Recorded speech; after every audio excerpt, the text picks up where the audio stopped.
जी, अस्सलाम वालेकुम। SNT influencers हाज़िर है आपके पास। मेरा नाम है शाहिद और आज हम आपके लिए एक एक्स्ट्रा स्पेशल प्रोग्राम लेके आए हैं और उससे जो है ना मेन उसका मकसद है कि आपकी हेल्प करना पर्सनल डेवलपमेंट के अंदर।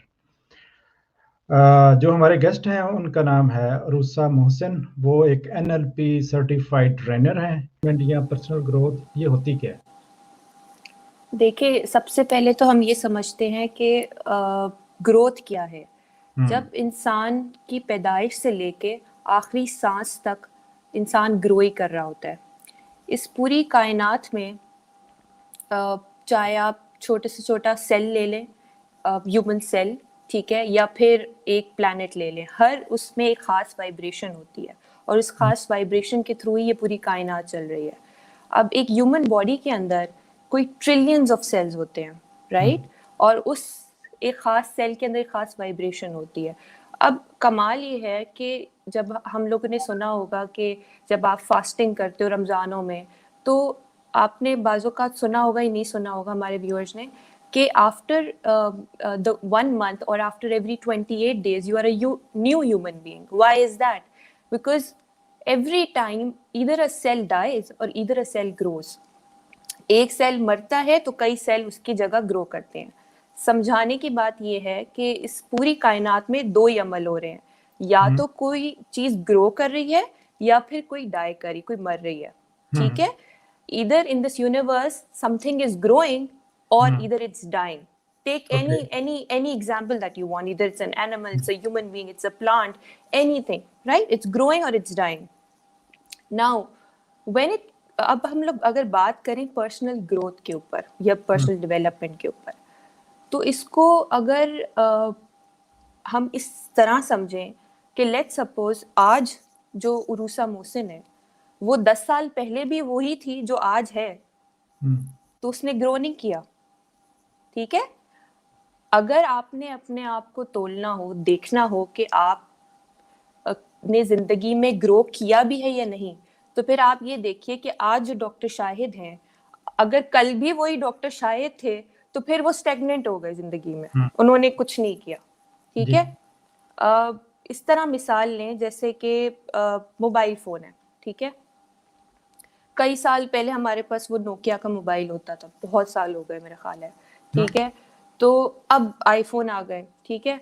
अब बाज़-औक़ात लोगों ने अपनी जो आउटर चीज़ें हैं, जिस तरह नया फ़ोन लेना, लेटेस्ट से लेटेस्ट हैंडबैग लेना, नई सी नई गाड़ी लेना, ठीक है? तो वो समझते हैं कि ये ग्रोथ है उनके लिए, कि उन्होंने जो है भई पहले तो एक छोटी ऑल्टो थी, अब ले ली मर्सिडीज़, पहले तो नोकिया का फ़ोन था, अब आईफ़ोन है, पहले तो ऐसे कपड़े पहनते थे, अब तो हम जो ब्रांडेड कपड़े से कम बात ही नहीं होती। तो बाज़-औक़ात लोग ग्रोथ के हवाले से समझते हैं कि ये ग्रोथ है, पर एक्चुअली ग्रोथ जो है वो इसके बिल्कुल ऑपोजिट है। ठीक है? ये तो हो गया आउटर ग्रोथ। अब आउटर ग्रोथ में आपने ब्रांडेड कपड़े पहन लिए, आपने जबरदस्त ब्रांडेड मेकअप लगा लिया, आपने ब्रांडेड फोन ले लिया, आपने ब्रांडेड गाड़ियां, बड़ी मर्सिडीज, बड़ी बड़ी गाड़ियां ले ली। ये सब तो ठीक है, लेकिन what about the person that is still same with in you? वो इनर ग्रोथ कहाँ गई आपकी? अगर डॉक्टर शाहिद जो है वो एक मेंशन में रह रहे हैं, ठीक है, उन्होंने कल एक छोटे घर में थे, अब एक मेंशन में रह रहे हैं, लेकिन वो वैसे ही हैं जैसे वो पहले थे, तो there is no difference in the hmm, person that he is today. तो बहैसियत इंसान हमें ये चीज समझनी होगी कि ग्रोथ सिर्फ वो ज़ाहिरी तौर पे जो नजर आ रही है बाहर, वो ग्रोथ नहीं है। ग्रोथ एक्चुअली वो है जो आपके अंदर आपको एक अच्छा इंसान बनाती है। अपने आप को अगर आपने नापना हो, देखना हो, तो आप अपने आप से सवाल कीजिए। सवाल ये कीजिए कि क्या आया चंद सालों में, अगर पहले मुझे गुस्सा आता था तो अब क्या पोजीशन है? क्या अब मेरा गुस्सा कम हो गया है? पहले अगर मैं लोगों के लिए नफरत रखती थी दिल में, तो अब मैं कैसी इंसान हूँ? अब मैं कैसा इंसान हूँ? क्या मेरे अंदर कोई कंपैशन आया है? क्या पहले मैं लोगों को माफ नहीं करती थी, लेकिन अब मैं लोगों को माफ करती हूँ? इसका मतलब मैंने ग्रो किया है जिंदगी में। ठीक है? ये बहुत छोटी छोटी चीजें होती हैं जो जिसके थ्रू आप अपने आप को मेजर कर सकते हो from where you are and where you are. हर किसी के लिए एक अलग यार्डस्टिक होता है पर्सनल ग्रोथ के लिए, ठीक है। आपके लिए personal growth would have a different meaning than what I will have, what I will give the meaning, ठीक है। हो सकता है यहाँ पे कुछ व्यूअर्स हों जो देख रहे हो और उनके लिए पर्सनल ग्रोथ हो कि वो रिलेशनशिप्स में बेहतरी हो, ठीक है, उनका ये मकसद हो। लेकिन हो सकता है मेरे लिए करियर में ग्रोथ हो, तो वो मेरे लिए पर्सनल ग्रोथ है, राइट। तो जो भी चीज़ आपको एक बेहतर इंसान बनाए, वो उसको हम पर्सनल डेवलपमेंट या पर्सनल ग्रोथ में ले सकते हैं, ठीक है। अब समझने की बात ये है कि एक आपको एक एग्जांपल देती हूँ आप सबको, ठीक है। ये एक सामने आपके रबर बैंड है, सबको नजर आ रहा है, ठीक है। अब मैं आपसे पूछती हूँ, इस रबर बैंड की वैल्यू क्या है आपके नजरिए में? इसकी वैल्यू क्या है और कैसे पता चलेगी इसकी वैल्यू? मुझे अपने तजुर्बे से पता है कि इसकी खास वैल्यू नहीं है। हाँ, वो तो सही है, लेकिन मैं फाइनेंशियल टर्म्स में नहीं कह रही, लेकिन इसकी इसकी वैल्यू कैसे पता चलेगी मुझे कि ये करता क्या है? इसका इस्तेमाल, इसकी इसका यूटिलिटी। इस्तेमाल, ठीक है। अच्छा, अब इसको गौर से देखिए, ये बहुत इंपॉर्टेंट है, ये आपको समझाएगा ग्रोथ है क्या, ठीक है। अब ये रबर बैंड है, ठीक है, अब ये एज इट इज है, लेकिन मुझे ये देखना है कि ये कहाँ, इसकी वैल्यू क्या है, मतलब कहाँ तक पहुंचे। तो मैंने इसको थोड़ा सा खींचा, अब मुझे समझ में आया कि ये यहाँ तक भी पहुंच सकता है, ठीक है। पहले तो मैं समझ रही थी यही है, राइट, लेकिन मैंने इसको थोड़ा सा खींचा, तो स्ट्रेच किया, तो मुझे पता चला इसकी वैल्यू, लेकिन मैंने थोड़ा और खींचा तो मुझे पता चला अच्छा यहाँ तक भी जा सकता है। You get my point? तो समझाने का मकसद ये था कि जिंदगी में अगर आप अपने कंफर्ट जोन में रहोगे, जैसे ये रबर बैंड बेचारा है, ठीक है, तो फिर वहीं पे ही रहोगे जहां थे, जहां 10 साल पहले थे, वहीं पे ही रहोगे। लेकिन अगर अपने कंफर्ट जोन से बाहर निकलोगे एक दिन आप, और अपने आप को चैलेंज करोगे, तो पता चलेगा आप यहाँ भी जा सकते हो और आगे भी जा सकते हो, सही है। तो अपने आप को जिंदगी में हमेशा चैलेंज करें, जितना चैलेंज करेंगे उतना आपको अपनी कैपेबिलिटी का, अपनी स्ट्रेंथ्स का अंदाजा होगा, और जितना इस्तेमाल करेंगे उतना आप जिंदगी में ग्रो करेंगे। अब सवाल ये पैदा होता है कि हमने ये तो समझ लिया कि ग्रोथ है क्या, लेकिन अब ग्रोथ जरूरी क्यों है, ये भी तो सवाल है ना। हमने ये तो समझ लिया ग्रोथ है क्या, लेकिन आखिर ग्रोथ इतनी जरूरी है क्यों? तो अब इसको इस तरह समझें कि हम लोग हर इंसान अपनी ज़िंदगी में बिजी है, एक ख़ास रूटीन में ज़िंदगी गुजार रहा है, ठीक है। सुबह को उठता है, नाश्ता करता है, बच्चे हैं तो स्टूडेंट्स हैं तो यूनिवर्सिटी जाते हैं, यूनिवर्सिटी से आते हैं, फ्रेंड्स के साथ चले गए, डिनर पे चले गए, they come back, they watch a movie maybe and they go to sleep. This is the same routine and the same pattern that we all are going through. कोई housewife है तो वो अपने बच्चों को तैयार करेगी, खाना बनाएगी, and then shopping, and then make food, and then dinner, and that's it. इसी तरह कोई जॉब करता है तो वो job 9 to 5, then is going to थका हारा घर आएगा, डिनर करेगा, and then go to sleep. ये खास पैटर्न है जिस पैटर्न में हम जिंदगी गुजार रहे हैं। अब सवाल ये पैदा होता है, तो फिर जब एक पैटर्न में गुजार रहे हैं जिंदगी, तो ग्रोथ की क्या जरूरत है? वो इस तरह जरूरत है कि अब होता ही है, जब हम एक खास पैटर्न में जिंदगी गुजार रहे होते हैं, तो फिर एक पॉइंट आता है कि हम we sort of develop the attitude of complaining, ठीक है। हम कहते हैं कि यार पता नहीं मेरी जिंदगी वैसी क्यों है जैसे पहले थी, या पता नहीं मतलब मुझे यूनिवर्सिटी में कोई अपॉर्चुनिटी नहीं मिलती, उसको देखो उसको मिलती है, या फिर मुझे जो है मैं तो जैसी थी पढ़ाई में मैं तो वैसे ही हूँ। तो you sort of develop this attitude of complaining, ठीक है। अब बात ये है कि अब हमें जो है अगर जिंदगी में कुछ चीज हासिल करनी है तो हमें फिर उस पर काम भी करना पड़ेगा, हमें फिर ग्रो भी करना पड़ेगा, ठीक है। अब दूसरा सवाल ये है कि मुझे कैसे पता चलेगा कि मैं ग्रो भी कर रही हूँ या नहीं, ठीक है। शायद ये भी तो देखना है ना कि जरूरी क्यों है, ये तो हमने देख लिया, लेकिन आपको, मुझे या व्यूअर्स को, how will we know if we are growing or not? We need to have a certain ideology, certain yardstick जिससे हम देख सके, ठीक है। तो उसके लिए ये है कि पहले तो ये देखिए कि आपको अपनी जिंदगी में ये अवेयरनेस होनी चाहिए कि आप कहाँ पे हैं आज, हु आर यू, कहाँ पे हैं और कौन है आप as a human being, who are you right now, ठीक है। when you know who you are, then you will be able to grow. When you know where you are, then you will be able to go where you want to, right? In order to grow, you should know who you are, you should know the person that you are. अब awareness में मुख्तलिफ सवाल आप अपने आप से कर सकते हैं। अगर आपको ये जानना है तो आप अपनी ज़िंदगी में अपने सवाल अपने आप से कीजिए कि आया जहाँ पे मैं नौकरी कर रहा हूँ, एम आई हैप्पी, आया मैं जहाँ पे जिस जगह पे आज मैं हूँ, am I happy where I am today, or do I need to change things? If I need to change things, then what are the things that I need to do, right? What are the things that will help me to grow, to be where I should be? So these are the things that you can ask yourself. Because देखिए कभी कभार जिंदगी में आप कभी stuck हो जाते हो ना, तो अपने आप से सवाल करने लग जाओ। जब आप अपने आप से खुद से सवाल करते हो ना, तो खुद ही आंसर्स मिल जाते हैं आपको। ये बाजों का तो ये होता है ना, आपको जिंदगी में you need someone to help you out, to figure you out, और बाजों का कोई नहीं होता, तो फिर क्या, फिर अपने आप से सवाल कीजिए, अपने आप से सवाल कीजिए जो कि आपको हेल्प करें जिंदगी में ग्रो करने में। दूसरी बहुत अहम चीज़, अपनी ज़िंदगी में रिफ्लेक्शन की आदत डालें, राइट? जैसे कि आपने बड़ों को सुना होगा बहुत बोलते हुए कि पहले क्या करते थे वो, कि सारा दिन गुजर गया, रात को सोने से पहले पूरे दिन को याद करते थे क्रोनोलॉजिकल ऑर्डर में। सुबह को उठे, दांत ब्रश की, इवन द माइन्यूट डिटेल्स, दांत ब्रश किए, नाश्ता किया, नाश्ता करने के बाद तैयार हुए, फिर मिलने गए, यहाँ गए, फिर लंच किया, and so on so forth.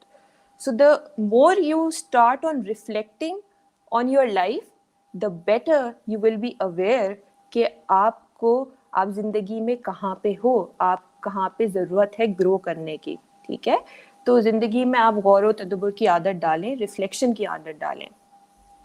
Now another thing that जो लोग कर सकते हैं वो ये है कि आप जो हैं कहते हैं ना, एक दिन कुछ करने से रिजल्ट नहीं मिलेगा।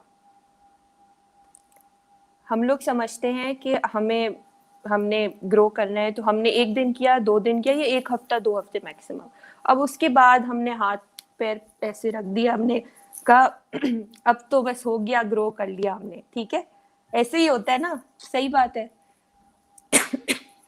सॉरी। तो हमें क्या करना है, बात समझाने की ये है कि जिंदगी में कंसिस्टेंसी बहुत इंपॉर्टेंट है। अगर ग्रो करना है लाइफ में तो फिर you have to be consistent, you have to be consistent in whatever you have taken as your outcome, right. कोई चीज़ अचीव करनी है, ग्रोथ लानी है अपनी ज़िंदगी में, तो फिर वही अमल रेपिटेटिवली बार बार करते जाएं। It might seem boring, it might seem very repetitive, but that's how you define success in your life. मैं आज शायद जहाँ हूँ वो शायद it's a series of repetitive tasks that I have done daily, right? या जहाँ आप हैं आज, you're a doctor माशाल्लाह, तो maybe you have of course you would have done a lot of repetitive tasks in your life in order to get where you are today. तो इसी तरह जिंदगी में ग्रोथ लाने के लिए आपको कंसिस्टेंसी लाना बहुत इम्पोर्टेंट है। उसके अलावा एक चीज़ है, उसको कहते हैं desire.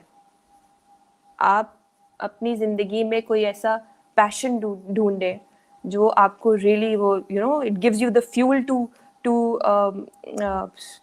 Work like crazy, you love it, it's your heart basically, ठीक है। तो अपनी जिंदगी में पैशन ढूंढने के, आपका पैशन क्या है जिंदगी में। एक बड़ी खूबसूरत कहानी है, वो सुनाती हूँ। तो सोक्रेटिस को तो सब ऑफ कोर्स पढ़ा हुआ है सबने।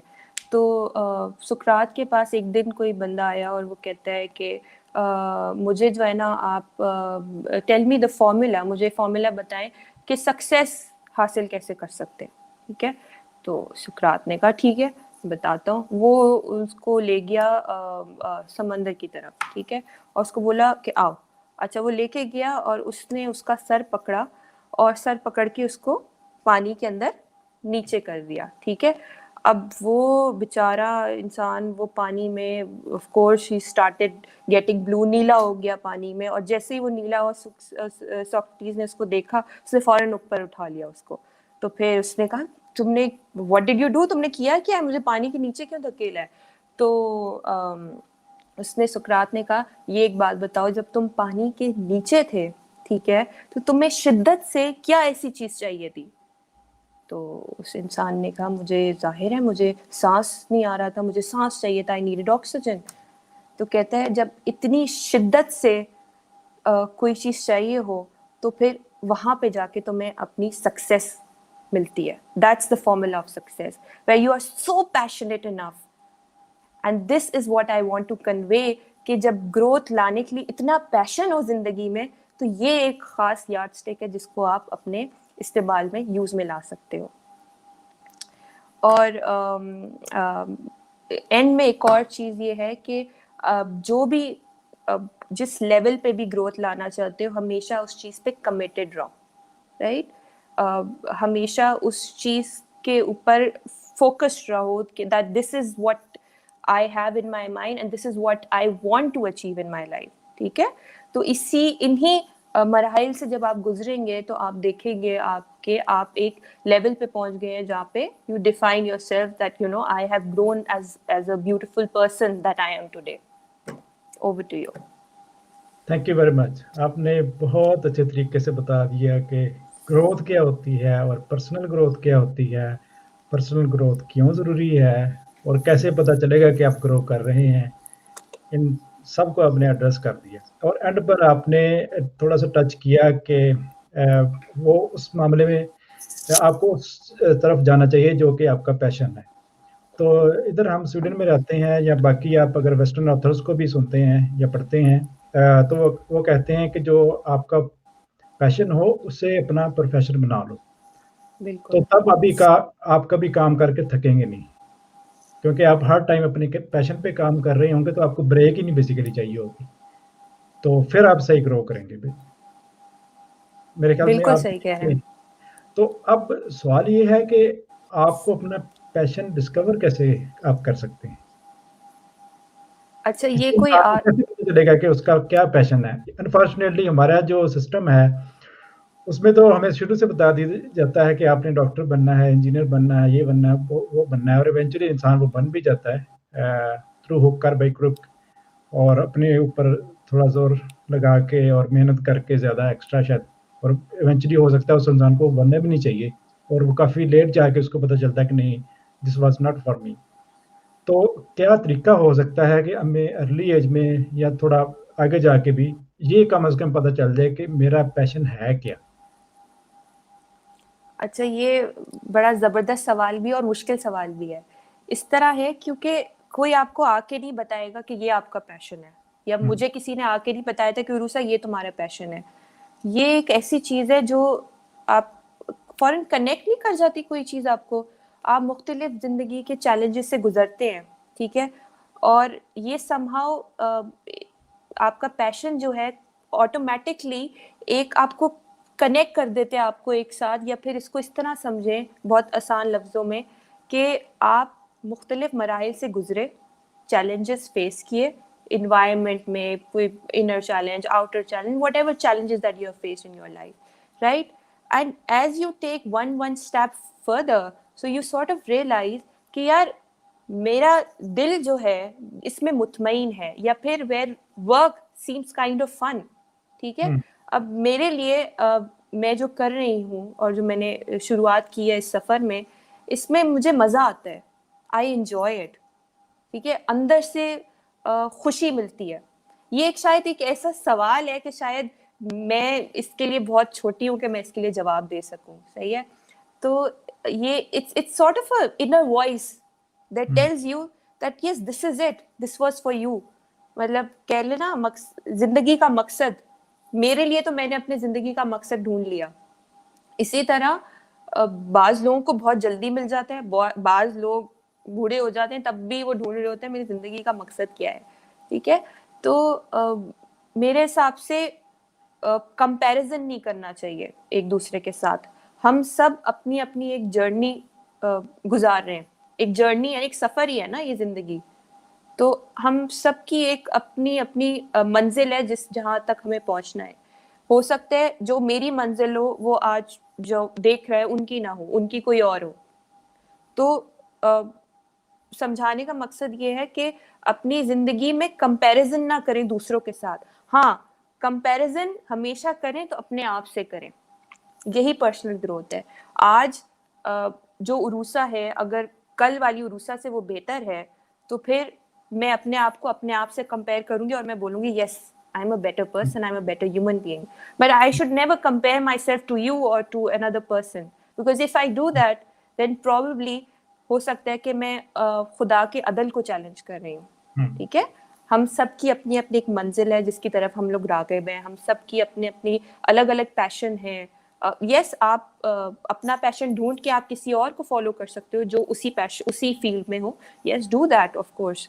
इनफैक्ट एनएलपी भी आगे आप हम लोग बात करेंगे उस पर, तो इसी चीज़ों पे बेस्ड है। तो ये है कि just focus on yourself and focus on how better you are from the previous or from the previous day or yesterday. सही है। तो इससे पहले कि हम जो है ना स्पेसिफिक क्वेश्चंस की तरफ जाएं जो कि हमारे स्टूडेंट्स के लिए, ये यंग एंटरप्रेन्योर्स के लिए जो हमने सोचे हुए हैं, ये व्यूअर्स में से एक क्वेश्चन आया है, अगर आप इसको एड्रेस कर सकें कि how can someone deal with toxic people, इसका है ठीक है आपके पास? अच्छा, इसका बिल्कुल है जवाब। टॉक्सिक लोगों के साथ तो हम सबका जो है वो पाला पड़ता होगा। तो इसके लिए ये है कि देखें बाज़ोकात टॉक्सिक लोगों की अगर हम बात करें, जो कि इसको इस तरह लेना कि जो आपके शायद रुकावटें पैदा करे या जो इतने नेगेटिव हो कि वो आपको इम्पैक्ट करना शुरू कर दे। अब इसको दो पर्सपेक्टिव से देखें। पहला पर्सपेक्टिव, अगर तो आपके फैमिली से बाहर है, जैसे कि फ्रेंड्स हो गया या सोशल सर्कल हो गया, अगर तो वहाँ पे टॉक्सिक लोग हैं तो फिर आप ये कर सकते हैं जो आपके कंट्रोल में, कम से कम मिलिए, कम से कम राब्ता रखिए, ज़्यादा से ज़्यादा राब्ता उन लोगों से रखिए जो कि पॉजिटिव हो, जो कि आपको अपलिफ्ट करें, जो कि आपको एक बेहतर इंसान बनाए। लेकिन बात ये आती है कि अगर तब क्या करें अगर आप ही की सराउंडिंग में या आप ही की फैमिली में इस किस्म के लोग हों जो कि टॉक्सिक हों या जो कि उनके नेगेटिव होने से, उनकी नेगेटिव माइंड होने से आप भी नेगेटिव हो जाते हैं, तब क्या करें? तब मैं बताती हूँ। एक चीज होती है उसको कहते हैं स्टिमुलस और रिस्पॉन्स, ठीक है। मिसाल के तौर पे घर पे झगड़ा हुआ मियाँ बीवी का, अब बीवी ने कुछ कहा मियाँ को, ठीक है, वो हो गया स्टिमुलस, ठीक है। शौहर ने रिस्पॉन्ड किया, वो हो गया स्टिमुलस का रिस्पॉन्स, ठीक है। लेकिन एनएलपी ये कहती है कि between the stimulus and between a response you have a choice, the choice is how you respond. मुझे किसी ने बुरा भला कहा, मेरे पास चॉइस है, या तो मैं उसको जो है ना उसी तरह बुरा भला करूं या फिर मैं खामोश हो जाऊं, मैं इग्नोर कर दूं। सी सो when it comes to toxic people then it comes to you. See, हमेशा ये मत देखो कि आप किसी को कैसे चेंज कर सकते हो, आप नहीं कर सकते। Who you can change is yourself. Again, it comes in personal growth. Personal growth starts from you.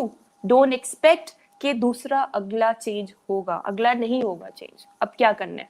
अब अपने आप को बदलो, ठीक है। अगर आपको लगता है कि अगला नेगेटिव है, बहुत ज्यादा है, तो कम से कम बैठो, कम से कम राब्ता रखो, उन लोगों से ज्यादा आप राब्ता रखो जिनके साथ आप खुश रहते हो, who uplift you, who make you grow as a better human being. And when it comes to your inner circle, your friends, your relatives, then it comes to you कि आप किस तरह उसको रिस्पॉन्ड करते हैं। चॉइस फिर आपके ऊपर आती है। जी, जबरदस्त। वो एक इंग्लिश का मुहावरा भी है ना कि you can not change action of others, but you can change your reaction to their actions. Beautiful. अब हम आते हैं कि हमारा जो बेसिकली मेन जो कह लें कि व्यूअर ग्रुप है, वो ऐसे स्टूडेंट्स हैं जो कि बाहर एडमिशन के लिए अप्लाई करते हैं, या फिर जॉब के लिए अप्लाई करते हैं, या फिर बिजनेस के लिए जाते हैं। तो उनको मुख्तलिफ स्टेजेस से गुजरना होता है। तो अगर हम उसको बिल्कुल आगाज से शुरू करें, बिल्कुल बेसिक से शुरू करें, तो सबसे पहली चीज़ होती है कि आपने अपने आप को इंट्रोड्यूस करना है। चाहे आपने ईमेल के ऊपर करना है, चाहे ऑनलाइन इंटरव्यू के अंदर करना है, या वैसे आपने किसी के साथ बातचीत का आगाज़ करना है। तो अगर आप इस पर थोड़ा-सा बता सकें कि how to best introduce yourself? Okay, so आपने ईमेल का भी जिक्र किया, तो मुझे उसमें एक चीज़ याद आ रही थी. मैं जब initially I used to work, अब तो आई डोंट, मैं जॉब नहीं करती, I work as a trainer and coach. लेकिन जब मैं पहले जॉब करती थी तो मेरी इनिशियल जो पहली जॉब थी वो चंद महीनों के लिए मैंने एक HR फर्म में काम किया था. और उसमें क्योंकि जाहिर है आपको मुख्तलिफ CVs आती हैं, कि आप CVs आती हैं और फिर आप चेक करते हो कि you match to the requirements of the organisation जहाँ पे हायरिंग होनी है. तो सबसे पहली चीज़ जो कि मुझे अभी तक याद है, इट इज़ वेरी फनी, आप अगर यूनिवर्सिटी अप्लाई कर रहे हो या आप किसी जॉब मार्केट में अप्लाई कर रहे हो, प्लीज़ आप जो ईमेल एड्रेस यूज़ करते हो वो प्रोफेशनल यूज़ किया करो.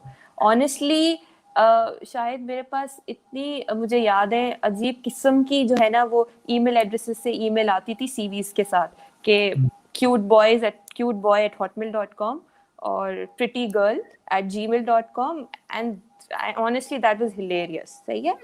तो पहले तो ये चीज़ याद रखें कि आप एक प्रोफेशनल अरीना में दाखिल हो रहे हैं, चाहे वो जॉब मार्केट हो या यूनिवर्सिटी में हो दाखिला हो. तो ये छोटी छोटी चीज़ें आपके बारे में बहुत कुछ कहती हैं एज अ पर्सन. लोग हालांकि इस पे फोकस नहीं करते, but this is a huge thing. तो आप पहली चीज़ तो ये ईमेल एड्रेस प्रोफेशनल. दूसरी चीज़, if you're emailing your university or to a prospective employer, make sure that you use, आप सही right salutation use करें. किसको एड्रेस कर रहे हैं, make sure you know the person, उसका नाम क्या है, ताकि डियर मिस्टर नेम और डियर मिस और Mrs what ever it is. फिर तीसरी चीज, सब्जेक्ट लाइन क्या होगी. मेक श्योर एक क्लियर सब्जेक्ट लाइन हो which is pertaining to the content that you are trying to send through the email, right? And lastly, make sure कि आप जो email कर रहे हो, okay, so it's Papa की रानी at Yahoo. Sorry, this made me cry. Thank you for that. तो मैं ये कह रही थी कि चौथी चीज़ ये है कि आप अपनी ईमेल को प्रूफ रीड करें. एक बार ईमेल लिख ली, उसके बाद दोबारा देखिए इसमें कोई स्पेलिंग एरर तो नहीं है, ग्रामेटिकल एरर तो नहीं है. फिर तीसरी दफ़ा एक दफ़ा फिर देखें that it sounds right to you, and then email it. कुछ चीज़ें हैं जो कि आपको ख्याल रखनी पड़ेंगी, जैसे कि अपने सिग्नेचर ना भूलिएगा. सिग्नेचर से मुराद अपना नाम एंड में नहीं भूलिएगा. चाहे आप जितने गुस्से में भी हों, अगर किसी यूनिवर्सिटी ने आपको रिस्पॉन्ड नहीं किया या किसी प्रोस्पेक्टिव एम्प्लॉयर ने आपको रिस्पॉन्ड नहीं किया, don't shoot an angry email. गुस्से में ईमेल नहीं करनी. हमेशा थोड़े गहरे सांस लें, ठीक है, सोचें आप लिख क्या रहे हैं, ठीक है. उसको अगर लेट्स सपोज आपको एक यूनिवर्सिटी से रिस्पॉन्स नहीं आया, सही है, now you going to shoot an angry email और व्हाट द हेल, ऐसे नहीं करना, ठीक है. आप ये इस तरह कर सकते हो that thank you, I have been waiting for your kind response, blah blah blah and your name, ठीक है. तो इस तरीके से अपने ईमेल को रीफ्रेज करना है, रीफ्रेम करना है कि अगले को वो आपको रिस्पॉन्ड करे, ना कि वो और पीछे हो आपसे, ठीक है. अच्छा, अब बात आती है ऑनलाइन इंटरव्यूज़ की.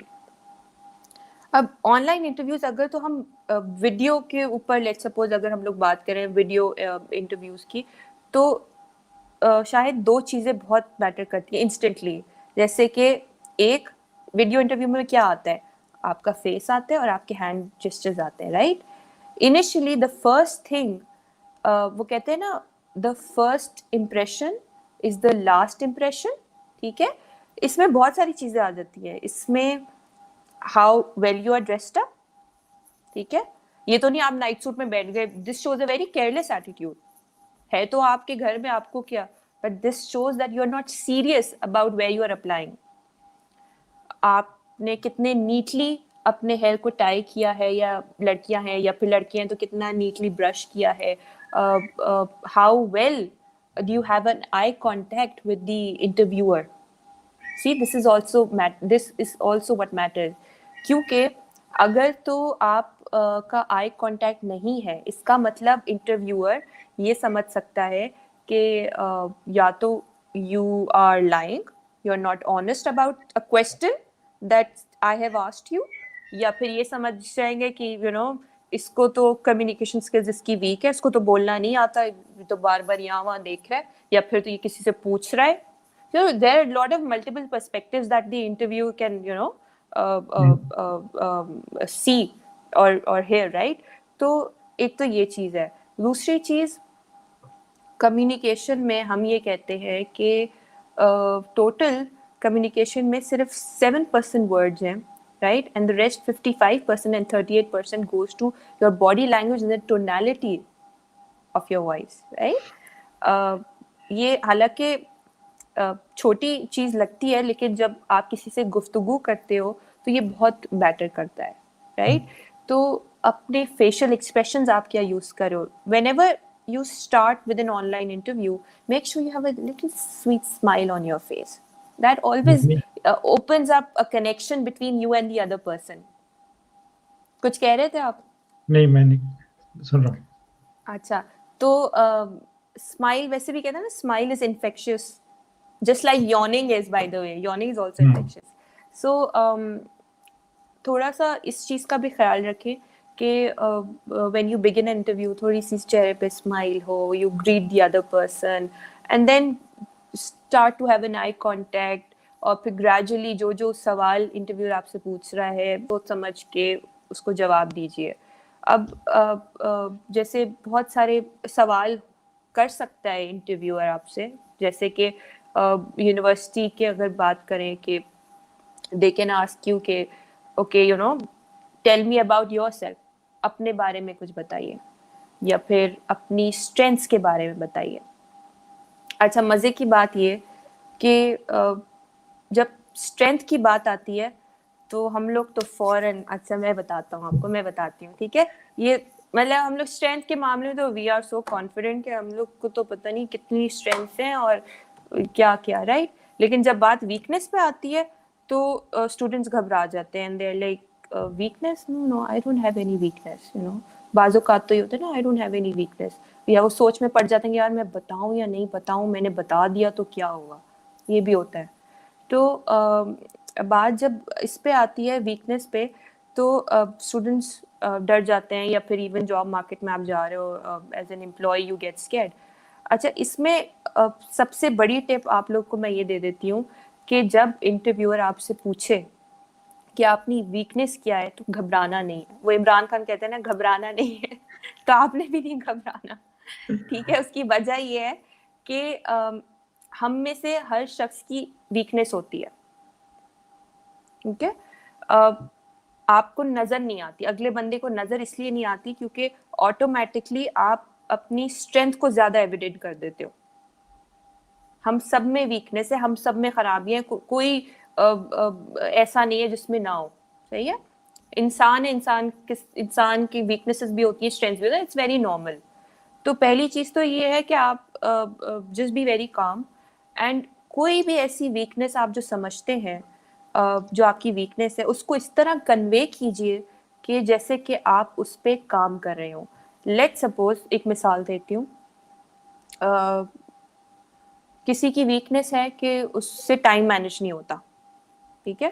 आपने कहीं अप्लाई किया और यू नो यू सेड कि मुझे टाइम मैनेजमेंट में जरा मसला होता है, तो वो मेरी वीकनेस है। लेकिन उसके साथ ये भी ऐड कीजिए, however I am working on this, and then tell how you are working on this, वो भी बताएं। उससे ये होगा कि जब आप ये शो करेंगे और ये बताएंगे कि हाँ वीकनेस है, और वीकनेस को ओवरकम करने के लिए मैं क्या कर रहा हूँ या क्या कर रही हूँ, वो जब आप अपने इंटरव्यूअर को बताएंगे तो फिर उससे ये एक इम्प्रेशन ऑटोमेटिकली पड़ेगा that yes he or she is aware of his or her weakness and he or she is working on it as well. तो उससे ऑटोमेटिकली जो आपका एक वो था ना पर्सपेक्टिव कह लें कि फौरन उस बंदे के लिए चेंज हो गया, उसने वीकनेस सुनी, अच्छा फौरन आपने बताया कि अच्छा I am also overcoming it. तो ये चीज़ है। अच्छा, अब एक मज़े की चीज़ बताती हूँ। बाज़ोकात क्योंकि स्ट्रेंथ और वीकनेस पे बात हो रही है तो ये बहुत ज़रूरी है बताना। हम में से अगर कोई भी ऐसी स्ट्रेंथ ले लें, मिसाल के तौर पे अगर मैं अपनी स्ट्रेंथ बताऊं तो मेरी स्ट्रेंथ पब्लिक स्पीकिंग, एक एग्जांपल दे रही हूँ, ठीक है। लेकिन अगर ये इतनी एक्सेस में है, इतनी एक्सेस में पब्लिक स्पीकिंग में मैं इतनी अच्छी हूँ कि मैं बोलती रहती हूँ, तो वो भी मेरे नुकसान में होगा। आप बताएं क्यों होगा? Too much of everything is bad. Yes. And another reason is that if all the time I'm speaking, then where am I listening to you? Right? Hmm. So you are absolutely right. Too much of everything, too much of strength is also goes against your favor sometimes. तो जहाँ पे strength की बात आती है तो make sure कि आप अपनी जो भी है रिफ्लेक्ट करें क्या क्या स्ट्रेंथ्स हैं। बाजू का हर इंसान के लिए डिफरेंट स्ट्रेंथ्स होती हैं, तो ये चीज़ें हैं। और बाजू का यूनिवर्सिटीज़ ये भी पूछती हैं कि ऐसी क्या चीज़ें हैं जो आप हमारी यूनिवर्सिटी को दे सकते हैं। Do you know many universities ask this also कि आप क्या दे सकते हैं, और फिर आप घबरा जाते हो यार मैं तो आया था इनसे सीखने और ये उल्टा मुझसे पूछ रहे हैं कि मैं क्या दे सकता हूँ। तो इसमें यह है कि आपने जब ये देख लिया कि आपकी स्ट्रेंथ क्या है, तो उसके बाद अब आप देखें कि उस स्ट्रेंथ को मैं किस तरह यूटिलाइज कर सकता हूँ यूनिवर्सिटी के फोरम में। For instance, I am very good with sports, I am a very sporty person. इसका मतलब I am very active when it comes to extra curricular activities, right. तो अगर मैं किसी यूनिवर्सिटी में अप्लाई कर रही हूँ तो मैं पहले देखूंगी अच्छा इस यूनिवर्सिटी में क्या क्या ऐसे फोरम्स एरिनाज हैं जहाँ पे मैं अपनी इस स्किल को यूटिलाइज कर सकती हूँ। So let's suppose there is a league of badminton, right. तो मैं अपनी यूनिवर्सिटी को ये बोल सकती हूँ that you know I can represent your university at the national and the international level. Why not? मतलब everything is not about studies, right?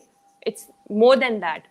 Universities आपसे ये तक सवाल पूछती हैं कि आपकी हॉबीज क्या हैं, आपके इंटरेस्ट क्या है, और वो शायद इसलिए कि वो ये देखना चाह रहे हैं कि इस maybe they want to know more about you. बाज़ औक़ात स्टूडेंट्स होते हैं वो हेजिटेट करते हैं, वो बहुत थोड़ा थोड़ा बोलते हैं, and to in order for them to open up, वो बेसिकली आपके बारे में ज़्यादा जानना चाहते हैं। They want to know they want to know कि आए कि जो बच्चा ये जो स्टूडेंट आ रहा है what is it that interest them, because जब ये पता चलेगा ना उनको तो फिर बहुत सारी चीज़ें उनके लिए भी क्लियर हो जाएंगी कि what sort of student is coming in. Is he good with extracurricular activities? Is he good with reading? Is he good with maybe time management? Whatever it is that you are good at, तो वो एक चीज़ आपके hobbies में और आपके interest में show होती है।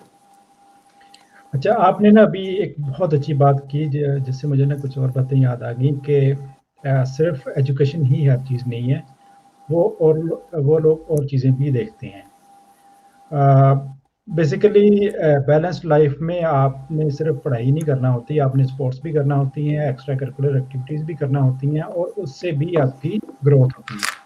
हमने कुछ अर्सा पहले ना पाकिस्तान में एक बड़े ना नामवर वो हैं माउंटेन हाइकर, और वो गवर्नमेंट जॉब भी करते हैं इस सिलसिले में स्वात में, तो उनका इंटरव्यू किया था। तो उनके साथ गपशप में हमें पता चला कि जब आप लेट से हाइकिंग पे जाते हैं तो बाद का आप एक्सट्रीम प्रेशर में वहाँ पर होते हैं, तो उससे बहुत ज़्यादा ना आपकी पर्सनालिटी के अंदर जो है ना आपको अपनी वीकनेस और स्ट्रेंथ खुल के सामने आ जाती हैं। कि उस टाइम आपकी किस चीज़ ने आपको मोटिवेटेड रखा कि आपने प्रेशर में भी अपने आप को यू केप्ट ऑन मूविंग। तो ये चीज़ें जो हॉबीज़ अगर वो पूछते हैं, तो इससे भी उनको अंदाज़ा हो जाता है कि आपका ग्रोथ स्टाइल है क्या। अगर आप 100% सिर्फ़ किताबों पे फ़ोकस कर रहे हैं, तो फिर भी आप कामयाब नहीं हैं। ये बात जो है ना, ये बहुत समझने की है और अनफॉर्चुनेटली हमारी सोसाइटी में इतनी ज़्यादा बताई नहीं जाती। तो बैलेंस्ड लाइफ़ गुज़ारने के लिए आपको पढ़ाई के अलावा भी बहुत कुछ करना होता है। अच्छा, इससे पहले कि मैं अपने नेक्स्ट क्वेश्चन की तरफ बढ़ूँ, हम व्यूअर्स के एक क्वेश्चंस को ले लेते हैं। तो ये एक या सलाहुद्दीन साहब है, इनका क्वेश्चन है कि how to trigger your internal motivation. इस पर आप कुछ बोलना चाहेंगी? अच्छा, जब मोटिवेशन की बात आती है तो मैं हमेशा मुझे ये होता है कि यूजुअली आप देखते होंगे कितने स्पीकर्स हैं जो कि मोटिवेशनल स्पीकर्स होते हैं, जो उससे होता ही है कि हम लोग चले जाते हैं सेमिनार्स में, ट्रेनिंग्स में, पर वो बेसिकली मोटिवेशन करता क्या है, आपको एक खास एक्शन में लेके आता है, right? What motivation does is that it sort of leads you कि आपने किसी का सुनना, आपने कहा बस मैंने तो अब कल से यही करना है और कल से मैंने जिम स्टार्ट करना है, कल से मैंने पढ़ना है। So motivation basically it helps you to lead you towards an action. अब ये तो हो गया किसी ट्रेनर, किसी स्पीकर के थ्रू मोटिवेशन करना। अब इनका सवाल ये है कि अगर हमें खुद से ही हो कि यार हमें किस तरह अपने आप को हम किस तरह मोटिवेट करें, तो मेरे हिसाब से आप ये देखें कि क्या ऐसी चीजें हैं आपकी जिंदगी में या लोग हैं जो कि अगर आप एक मकसद बना दें जिंदगी का, और लेट सपोज कुछ लोगों के लिए ये होता है कि वो इसलिए पैसे कमा रहे हैं क्योंकि वो घर आते हैं तो वो अपने बच्चों को देखते हैं, right, and they feel so happy that they are living a good life, right? या फिर if they are living a bad life, that is also sort of motivation for them to do better than what they were doing. तो मैं इसको ये नहीं कह सकती कि आपके लिए क्या है या उनके लिए क्या है, हम में से हर कोई मुख्तलिफ है, तो जो मुझे मोटिवेट करेगा हो सकता है उनको ना करे, या जो उनके लिए मोटिवेशन हो वो हो सकता है मेरे लिए ना हो, या वो हो सकता है आपके लिए ना हो।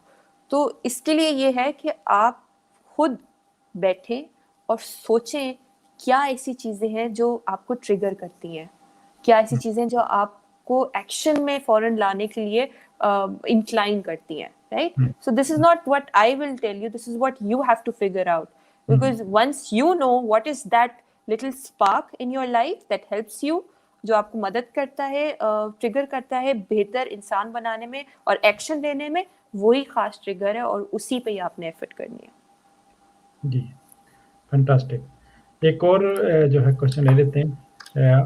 आपने थोड़ी देर पहले बात की थी ना कि हमें दूसरों के साथ कंपैरिजन करने की ज़रूरत नहीं होती। हमने अपने आप से कंपेयर करना होता है कि मैं कल कैसा था, उससे पिछला कल मेरा कैसा था, या आज से 1 साल पहले मैं कैसा था, तो उससे मैंने कितना आगे ग्रो किया है।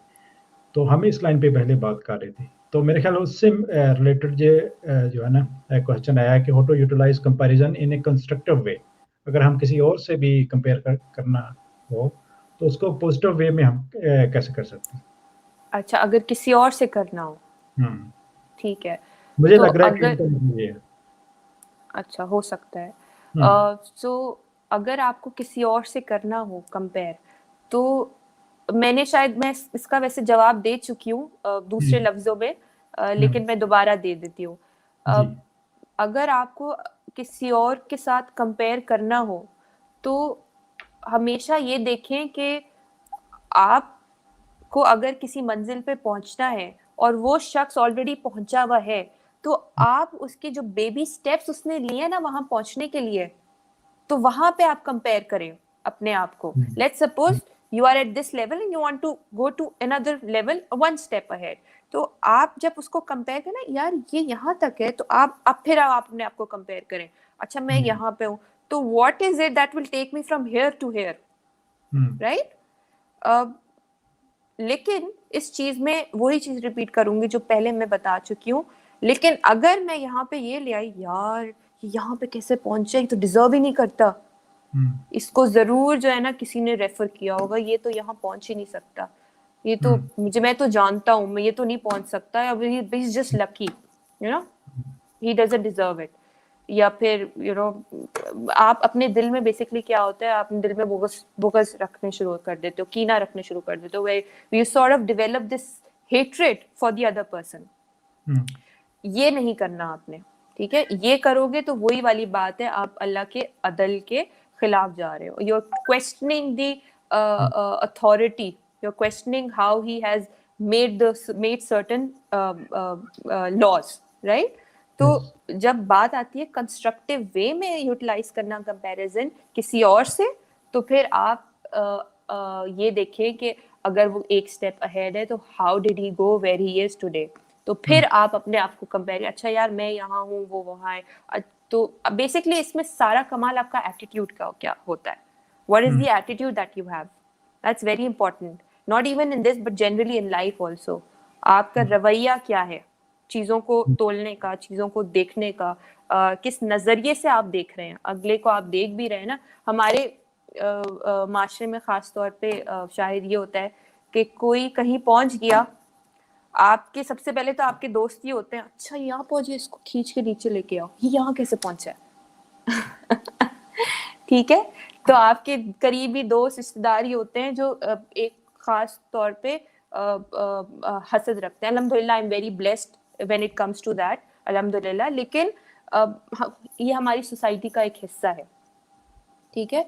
तो हमेशा जिंदगी में दूसरों को भी सपोर्ट करें, दूसरों को भी अपलिफ्ट करें, क्योंकि जब दूसरों को करेंगे ऑटोमेटिकली आप खुद ऊपर जाते रहेंगे। जी फैंटास्टिक। अब हम वापस उन क्वेश्चंस की तरफ आते हैं जो कि हमने जो है ना अपने स्टूडेंट्स के लिए सोचे हुए थे। वैसे ये जो अभी मैं क्वेश्चन करने जा रहा हूँ, ये ना सिर्फ स्टूडेंट्स बल्कि ये प्रोफेशनल्स के लिए भी जो है ना फ़ायदेमंद हो सकता है। स्टूडेंट्स के लिए ये है कि यहाँ पर स्वीडन में एक स्कॉलरशिप मिलता है, उसमें और रिक्वायरमेंट्स के अलावा वो ये भी देखते हैं कि आपके अंदर लीडरशिप स्किल्स पाई जाती हैं कि नहीं पाई जाती, या आपने लीडरशिप कहीं एक्सरसाइज की है या नहीं की। तो सबसे पहले तो ब्रीफली ये बता दें कि लीडरशिप है क्या, what is leader, what is leadership? ठीक है, लीडर वो इंसान है, वो शख्स है जो किसी भी लेवल पे हो, किसी भी पोजीशन पे हो, लेकिन वो अगले को इन्फ्लुएंस कर सके। ठीक है?